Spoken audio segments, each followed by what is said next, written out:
Terasa dingin menusuk tulang Bima. Udara membawa aroma tanah basah dan sesekali harum melati dari kebun warga yang ditinggalkan. Bima, seorang pemuda dari sebuah desa terpencil di Jawa Tengah, sedang menempuh perjalanan besar pertamanya, yaitu merantau. Di pundaknya tas ransel usang berisi impian dan sedikit pakaian. Di hatinya tekad kuat untuk mengubah nasib keluarga. Perjalanan itu sudah memakan waktu hampir 2 hari penuh dengan berjalan kaki dan menumpang truk sebentar-sebentar. Rencananya, ia akan menyeberang ke kota besar di Jawa Timur, tempat pamannya menjanjikan pekerjaan di pabrik. Namun, di tengah hamparan sawah dan hutan jati yang sepi, kepanikan mulai menjalar. "Aduh, bagaimana ini?" gumam Bima pelan. Ia merogoh saku ranselnya. Ia hanya menemukan remahan terakhir, kerupuk dan botol minum yang sudah kosong melompong. Sejak sore, ia terlalu asik berjalan dan menghemat bekal hingga lupa memastikan persediaan. Sekarang langit sudah menghitam pekat, bintang-bintang berkelip samar di balik awan tipis. Dan jam di ponsel tuanya menunjukkan pukul 11:30 malam. Perut Bima mulai berbunyi nyaring sebagai tanda protes menuntut minta diisi. Tenggorokannya kering kerontang. Ia mendudukkan diri sebentar di pinggir jalan yang gelap. Nafasnya memburu. Jalanan terlihat sepi sekali. Hanya ada suara jangkrik dan sesekali lolongan anjing dari kejauhan. "Ya Allah, jauh sekali dari pemukiman," keluhnya sambil memijat pelipis. "Seandainya ada warung kopi atau pos ronda." Keinginan untuk menyerah dan tidur di pinggir jalan sempat terlintas. Namun, rasa lapar dan haus terlalu menyiksa. Ia tahu ia harus terus berjalan, setidaknya sampai menemukan penerangan atau sumber air. Bima memaksa kakinya melangkah lagi. Setiap langkah terasa berat, seolah ia membawa beban karung beras di pundaknya. Matanya memicing, berusaha menembus kegelapan, mencari tanda-tanda kehidupan. Setelah berjalan sekitar 15 menit, dalam keheningan yang mencekam, tiba-tiba samar-samar ada seberkas cahaya kuning terlihat di kejauhan, terhalang rumpun bambu yang bergoyang pelan. Jantung Bima berdebar kencang. Ia mempercepat langkahnya. Rasa laparnya seakan memberi energi baru. Saat ia semakin dekat, cahaya itu membentuk wujud. Itu adalah lampu teplok minyak yang tergantung di teras sebuah bangunan kecil, berdinding papan kayu dan beratap genteng tua. Di depannya terlihat meja dan beberapa bangku bambu sederhana. Sebuah warung nasi. Bima hampir tak percaya. Di tengah jalanan yang begitu terpencil dan hampir tengah malam, ada warung yang masih buka. Sebuah plang kayu kecil tergantung di ambang pintu. Tapi tulisan di sana agak kabur tertutup lumut. Ia menghela nafas lega. Rasa syukur langsung membuncah. Ia berjalan cepat mendekati warung tersebut. "Permisi, apa masih buka?" sapa Bima sopan sambil mengatupkan kedua tangan di depan dada, mengikuti tata krama yang diajarkan ibunya. Dari dalam terdengar suara gesekan kursi dan langkah kaki yang pelan. Tak lama kemudian muncul seorang wanita paruh baya. Rambutnya disanggul rapi, mengenakan kebaya lurik sederhana dan kain jarit batik yang sudah agak pudar warnanya. Senyumnya teduh, meski matanya terlihat agak sayu. "Ya nak, silahkan duduk. Saya baru saja mau tutup. Tapi kalau ada yang mampir, tetap saya layani," jawab wanita itu dengan suara lembut, khas logat Jawa yang menenangkan. "Alhamdulillah, terima kasih banyak Bu. Saya Bima, sedang dalam perjalanan merantau. Bekal saya sudah habis. Saya sangat lapar dan haus," jelas Bima jujur, sambil meletakkan ranselnya dan duduk di bangku bambu. "Kasihan sekali kamu nak, perjalanan jauh ya. Mari, silahkan masuk ke dalam. Di sini hanya ada nasi sederhana, pecel, sayur lodeh, atau sedikit sayur asem. Mau minum apa nak? Teh hangat atau air putih?" tawar wanita itu, yang kemudian diketahui Bima bernama Bu Suti, seperti yang tertulis di kaleng kerupuk. Bima merasakan kehangatan yang instan. Ia merasa seperti disambut oleh ibunya sendiri. "Teh hangat dan nasi Bu, dengan lauk apa saja. Saya tidak pilih-pilih. Yang penting bisa mengisi perut," jawab Bima dengan senyum lega.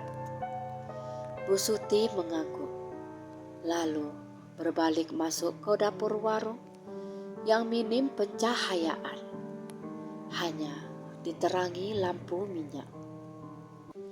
Asap tipis dan aroma masakan rumahan yang lezat langsung tercium, membuat perut Bima semakin meronta. Bima menyandarkan punggungnya ke dinding papan. Rasa letih dan ketegangan mulai hilang, digantikan oleh rasa nyaman dan harapan. Ia bersyukur tak terhingga. Warung ini bagi Bima adalah oase di tengah kegelapan. Namun Bima tidak menyadari satu hal. Saat ia mengedarkan pandangan, ia melihat bahwa meja dan kursi di warung itu tampak sangat tua. Bahkan di beberapa bagiannya sudah lapuk. Debu tipis menyelimuti beberapa botol yang dipajang di rak. Yang paling aneh, meskipun Bu Suti baru saja memasak, tidak ada suara wajan pendesis atau gemericik air. Hanya keheningan yang sedikit memecah dengan suara langkah kaki Bu Suti yang sangat pelan. Saat Bu Suti kembali membawa nampan yang berisi sepiring nasi hangat, sepotong tempe goreng, dan teh manis hangat. Bima terlalu lapar untuk memperhatikan detail-detail kecil yang janggal itu. "Ini nak, silakan dimakan. Habiskan, biar kuat melanjutkan perjalanan," kata Bu Suti. Bima mengucapkan terima kasih berkali-kali, lalu mulai menyantap hidangan dengan lahap. Rasa nasi dan lauknya luar biasa nikmat, seolah-olah masakan itu dibuat dengan penuh cinta dan ketulusan. "Bu, masakannya enak sekali. Saya jadi ingat masakan ibu saya di desa," puji Bima tulus setelah beberapa suap. Bu Suti tersenyum lagi. Senyum yang kali ini terasa agak sendu. "Terima kasih nak, memasak adalah satu-satunya yang ibu bisa," jawabnya pelan. Bima melanjutkan makannya sambil sesekali menyeruput teh hangat. Perutnya mulai terasa penuh. Rasa kantuk pun perlahan menyerang. Ia merasa sangat berterima kasih kepada Bu Suti. "Kalau boleh tahu Bu, warung ibu ini buka sampai jam berapa biasanya?" "Biasanya gak ada warung yang buka sampai hampir tengah malam di tempat sepi begini," tanya Bima sambil meletakkan sendoknya. Wajah Bu Suti berubah. Senyumnya menghilang. Ia menatap Bima lurus. Tatapannya kini lebih dalam dan sedikit kosong. "Warung ini sudah lama tutup nak," jawab Bu Suti. Bima terkejut. "Tutup? Maksudnya? Tapi ibu baru saja melayani saya." Bu Suti menggeser kursi bambu di hadapan Bima. Duduk di sana dan mencondongkan tubuh sedikit. Cahaya lampu teplok membuat wajahnya terlihat lebih pucat. "Nak Bima, warung ini dulunya memang warung nasi milik saya. Tapi 5 tahun lalu saya sudah meninggal," kata Bu Suti tanpa nada sedih. Hanya sebuah pernyataan fakta yang dingin. Seketika seluruh tubuh Bima menegang. Semua detail ganjil yang ia abaikan. Warung yang lapuk, debu di rak, keheningan di dapur, dan tatapan sayu Bu Suti kini menyeruak menjadi sebuah kenyataan yang mengerikan. Bima menelan ludah. Tenggorokannya tercekat. Pikirannya kosong. Ia menatap piring di hadapannya yang masih berisi sisa nasi. Apakah ia baru saja makan masakan yang dimasak oleh arwah? Kata-kata Bu Suti, "Saya sudah meninggal," terdengar seperti dentuman gong di tengah kesunyian. Bima merasakan seluruh darah di tubuhnya berdesir dan mendidih, lalu seketika membeku. Rasa kenyang yang baru saja ia rasakan sirna total, digantikan oleh mual dan ketakutan yang mencekik. Lampu teplok yang tadinya terasa hangat kini memancarkan cahaya yang dingin dan goyah. Warung yang semula terasa nyaman kini berubah menjadi peti mati kayu yang pengap. Bima menatap wajah Bu Suti. mencari tanda-tanda kebohongan, namun yang ia temukan hanyalah ketenangan yang mencekam dan mata yang memantulkan kesedihan abadi. "Apa maksud ibu?" Bima berusaha berbicara, tetapi suaranya tercekat di tenggorokan. Ia refleks memundurkan kursinya, menimbulkan suara gesekan keras yang memecah keheningan. Bu Suti tidak menunjukkan reaksi terkejut. Ia hanya tersenyum tipis, yang kali ini terasa seperti senyum perpisahan. "Maafkan saya, Nak Bima, bila membuat kau terkejut," katanya lembut. Namun kini terasa jauh, seperti gema. 5 tahun yang lalu, setelah salat Isya, saya tertidur di kursi panjang di belakang warung ini. Jantung saya sudah tua. Pagi harinya, anak saya mendapati saya sudah berpulang. Bu Suti menunjuk ke seberang jalan dengan dagunya. Warung ini kemudian ditutup, dibiarkan begitu saja karena anak saya memilih merantau ke Jakarta. Bima menarik nafas dalam-dalam, berusaha menguasai dirinya. Rasa takut masih ada, tetapi rasa penasaran dan fakta bahwa ia baru saja makan kenyang di hadapan arwah membuatnya merasa aman. Bu Suti tidak tampak jahat, bahkan sebaliknya, ia terlihat sangat tulus.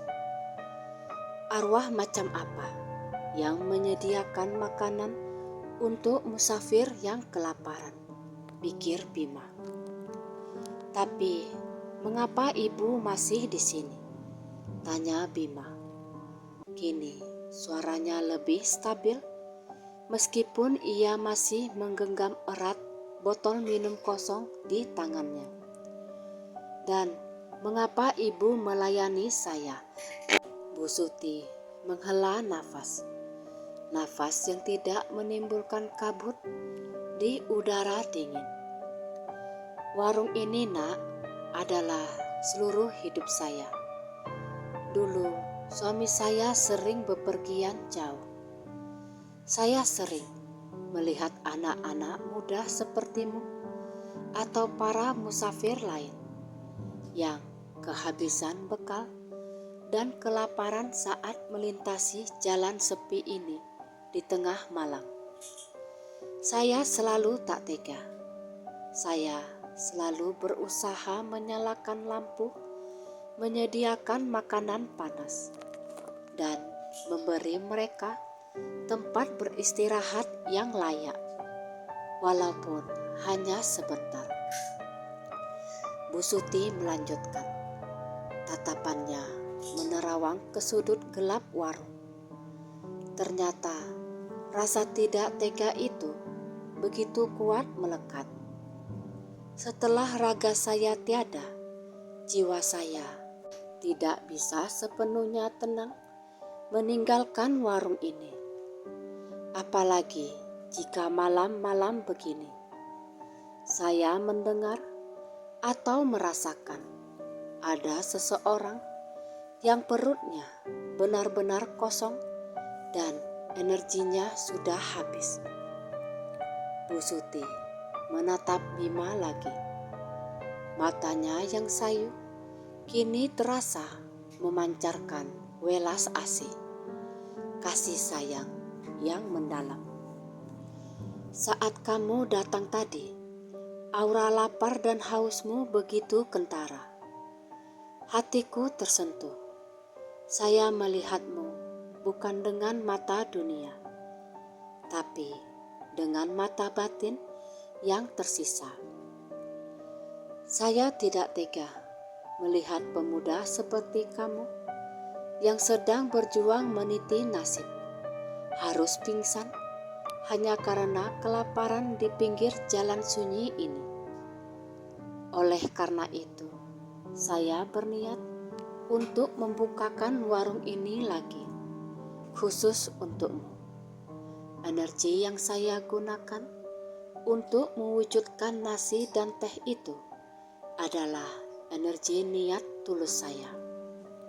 Bima terdiam. Ia melihat ke piringnya. Nasi itu memang nyata, tempe itu nyata, dan rasa kenyang di perutnya juga nyata. Ia baru saja diselamatkan oleh kebaikan abadi dari seorang wanita yang sudah tiada. Perasaan takutnya perlahan menyusut, digantikan oleh rasa haru yang tak terkira. Ia kini tidak melihat Bu Suti sebagai hantu menyeramkan, melainkan sebagai sosok simbol keibuan yang melampaui batas kehidupan. Bu Suti, saya tidak tahu harus berkata apa.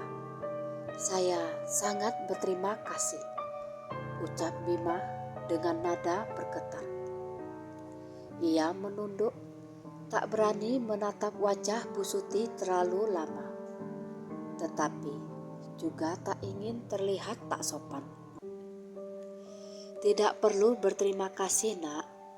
Anggap saja ini adalah sedekah terakhir saya di dunia ini sebelum saya benar-benar pergi, sahut Bu Suti. Sedekah yang menyelamatkan nyawa saya, Bu, timpal Bima. Ia kemudian memberanikan diri berkata, kalau begitu, izinkan saya membayarnya, Bu.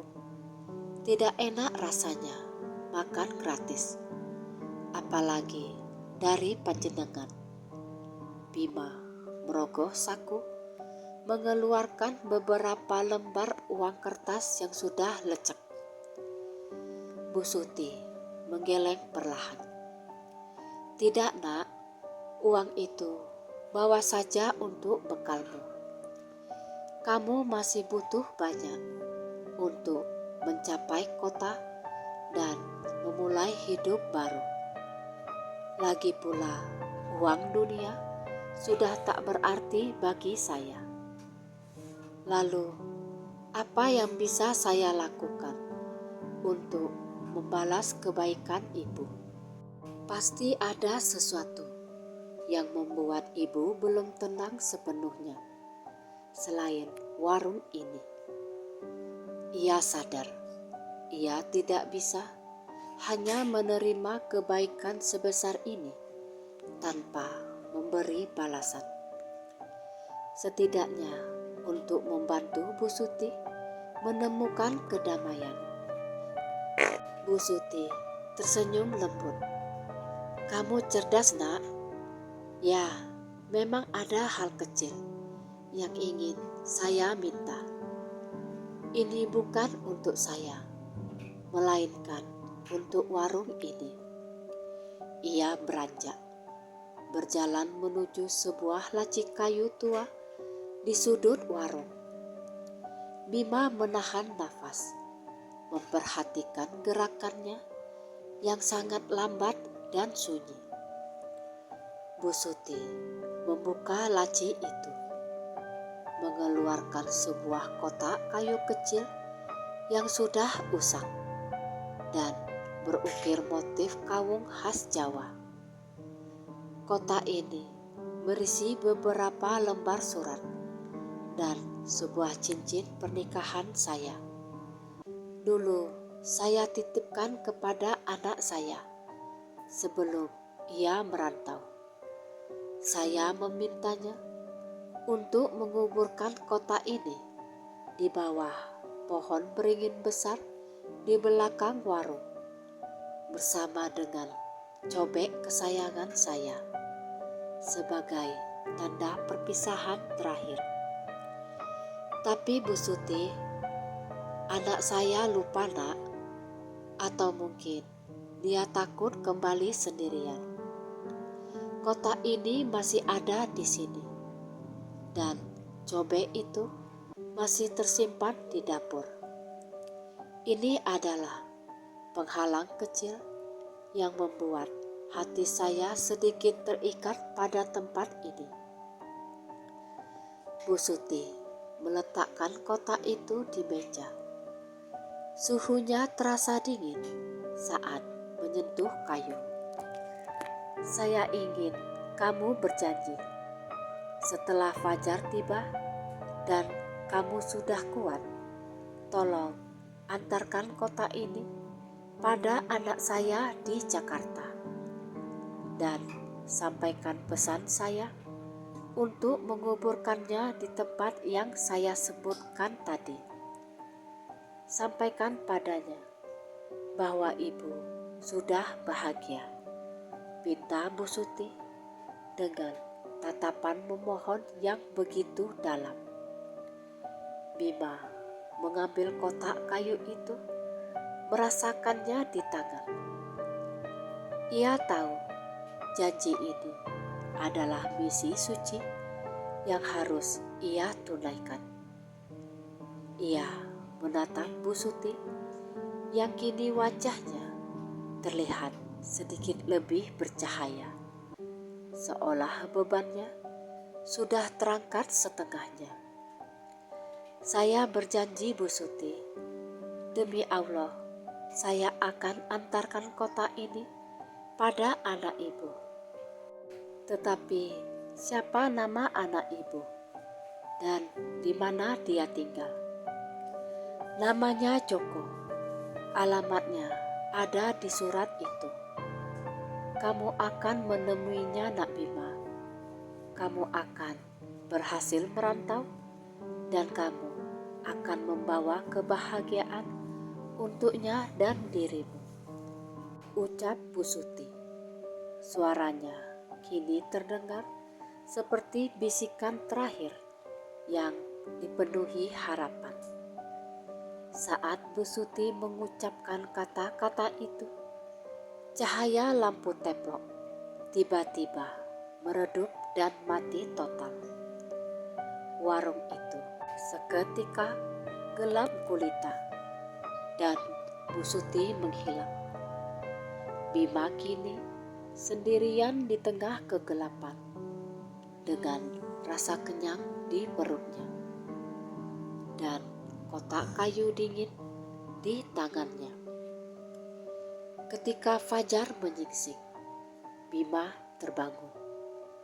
Ia tertidur lelap di bangku warung berselimut jaket lusuhnya.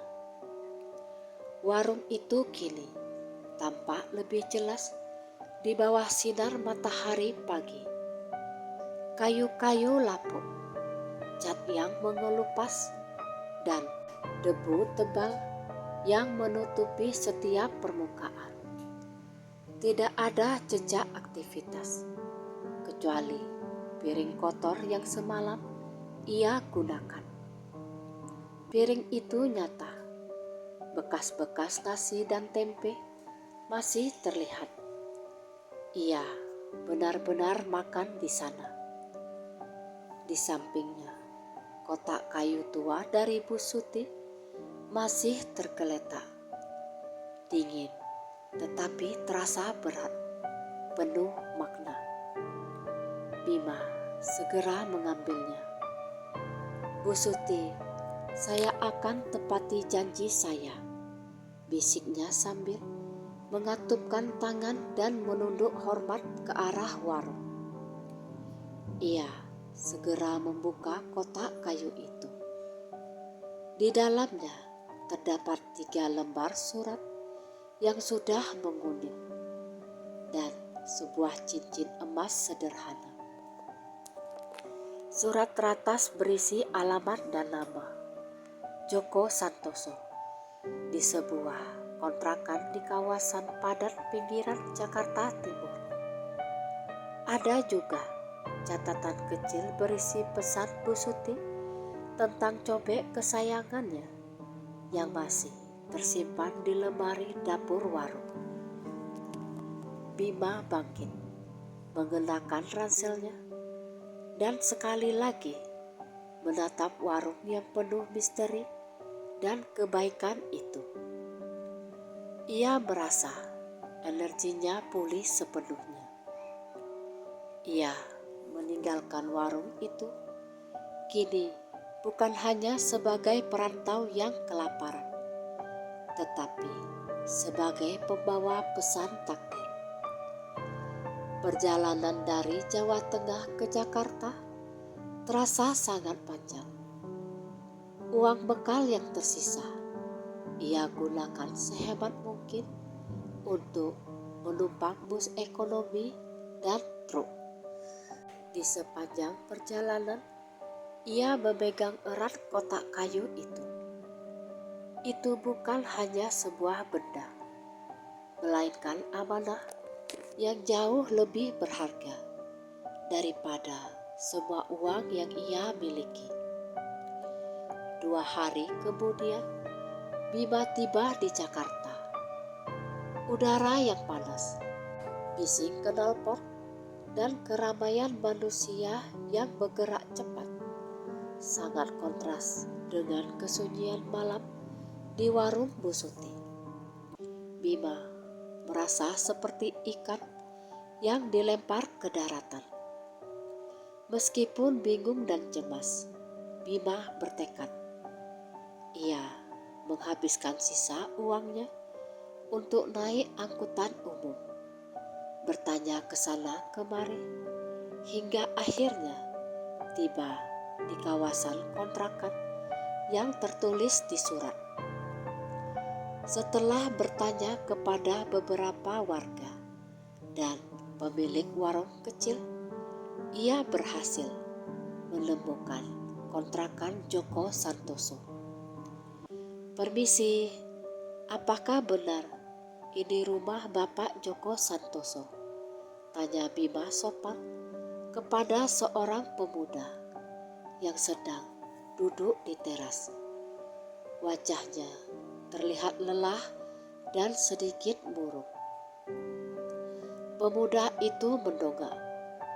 Wajahnya memiliki kemiripan dengan Bu Suti. Mata yang sayu dan rahang yang tegas. "Ya, saya Joko. Ada perlu apa, Mas?" tanya Joko dengan nada datar. "Selamat siang, Mas Joko. Nama saya Bima.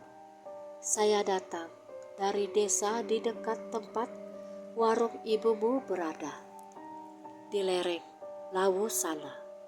Bima memulai mencoba menjaga kesopanan tertinggi. Mendengar kata warung ibu, mata Joko sempat bersinar, tetapi cepat meredup. "Oh, kenapa? Apa warung itu sekarang sudah dijual?" tanyanya tanpa antusias. Bima menggeleng. Ia memutuskan untuk langsung pada intinya. "Saya membawa ini, Mas Joko." Bima menyodorkan kotak kayu berukir kawung itu. "Ini amanah dari ibumu, Bu Suti." Joko terdiam. Ia menatap kotak itu lama sekali, lalu mengambilnya dengan tangan gemetar. "Ini kotak kenangan ibu. Saya pikir sudah hilang," bisik Joko. Air matanya mulai menggenang. "Beliau minta Mas untuk membawa ini." "Ya, Mas Joko, saya bertemu ibumu saat saya sedang kelaparan di tengah jalan, hampir tengah malam. Ibumu membukakan warung dan memberi saya makan. Masakannya luar biasa. Ibumu telah menyelamatkan saya," cerita Bima. Joko menatap Bima dengan pandangan tak percaya. Bertemu? Itu tak mungkin, Mas. Ibu sudah meninggal 5 tahun lalu. Saya yang menguburkannya. Warung itu kini sudah kosong dan kotor. Tidak ada yang berani mendekat setelah maghrib. Katanya angker. Bima mengangguk. Saya tahu, Mas. Ibumu sendiri yang mengatakan hal itu. Beliau adalah arwah yang penuh welas asih. Beliau tidak tega melihat musafir kelaparan. Beliau masih terikat di warung itu karena kotak ini dan cobek kesayangannya. Joko menangis terisak-isak. Ia memeluk kotak itu dan rasa bersalah dan penyesalan terlihat jelas di wajahnya. Ya Tuhan, saya memang anak yang tak tahu terima kasih. Saya buru-buru merantau dan lupa dengan permintaan ibu. Saya takut kembali ke sana. Saya meninggalkan ibu sendirian. Joko kemudian menatap Bima dengan mata basah. Lalu, apa pesan ibu untukku? Bima duduk berlutut di hadapan Joko. Ibumu meminta Mas Joko untuk kembali ke sana. Ambil cobek di dapur. Lalu kuburkan kotak ini dan cobek itu di bawah pohon beringin besar di belakang warung. Itu adalah perpisahan terakhir yang ibumu inginkan. Dan ibumu berpesan jika beliau sudah sangat bahagia. Joko memejamkan mata, memeluk kotak itu erat-erat ke dadanya. Terima kasih Mas Bima, terima kasih sudah menempuh perjalanan sejauh ini demi menunaikan janji yang bukan kewajibanmu. Saya mengerti sekarang. Ibu tidak bisa tenang karena keteledoran saya, ucap Joko penuh penyesalan. Saya hanya menunaikan amanah Mas Joko. Ibumu orang yang baik. Beliau pantas mendapatkan ketenangan, jawab Bima tulus. Lalu Joko mengajak Bima masuk ke kontrakan sempitnya. Ia duduk termangu, menatap kotak dan cincin pernikahan orang tuanya. Bima tahu Joko sedang mengambil keputusan besar. Saya harus pulang Mas Bima. Saya harus menebus kesalahan saya pada ibu, kata Joko mantap sambil menyeka air matanya. Bagus Mas Joko, saya yakin ibumu akan sangat senang, dukung Bima. Joko kemudian teringat sesuatu. Ia berdiri, mengambil dompetnya. Mas Bima, kamu sudah menolongku dengan cara yang tak ternilai. Biarkan saya bantu perjalananmu. Ini, ambillah. Joko menyodorkan sejumlah uang yang cukup banyak, jauh melebihi harga makanan yang dimakan Bima. Tidak Mas Joko, saya tidak bisa menerima uang ini. Itu bukan tujuan saya. Saya sudah makan kenyang dari kebaikan ibumu, dan itu sudah cukup. Uang ini Mas Joko gunakan untuk perjalanan pulang saja, tolak Bima halus. Joko terharu melihat ketulusan Bima. Kemudian ia memikirkan cara lain. Baiklah Mas Bima, Saya hargai ketulusanmu, tapi sebagai balasan dan ucapan terima kasih karena kamu telah membawa kedamaian bagi ibu, izinkan saya membantumu mendapatkan tempat kerja. Paman saya punya bengkel besar di dekat sini. Kamu terlihat kuat dan cekatan. Apa Mas mau? Tawar Joko. Bima tertegun. Ia datang ke Jakarta dengan harapan mencari paman yang menjanjikan pekerjaan di pabrik. Tetapi ia malah menemukan takdir baru melalui kebaikan seorang arwah. Tawaran itu sangat baik, Mas Joko. Saya mau dan terima kasih banyak, jawab Bima dengan senyum lebar. Rasa lelah dan cemasnya seketika hilang digantikan harapan yang nyata.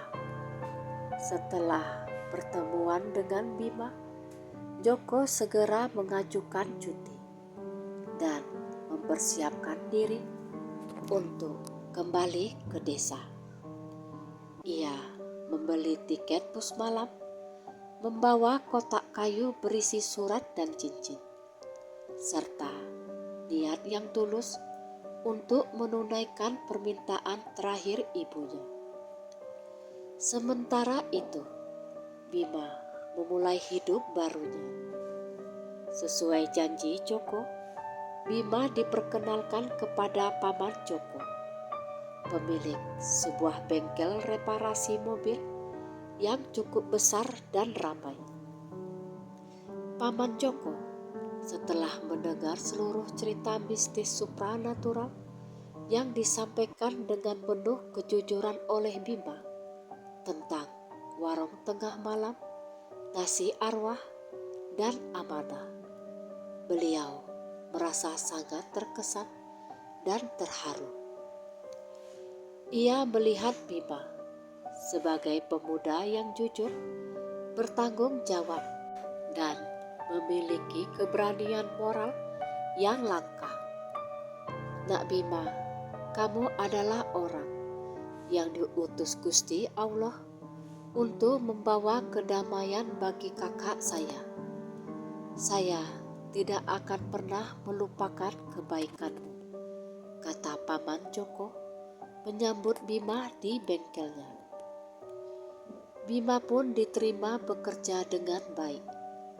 Ia bekerja keras, belajar cepat, dan segera menjadi karyawan yang dapat diandalkan.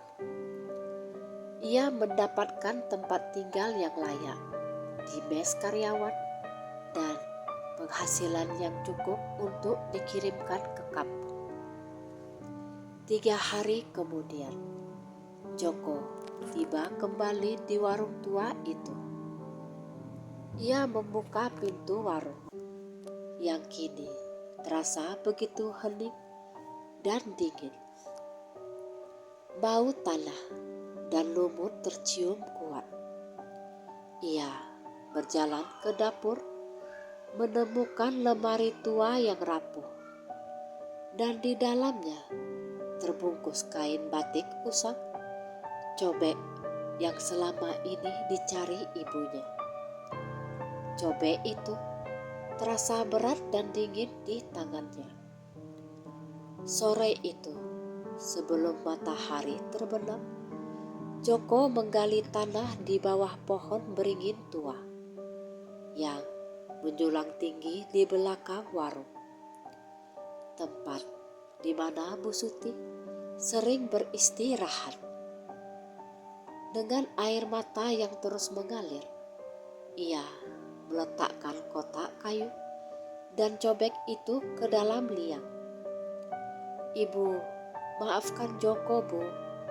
Sekarang ibu tenang ya.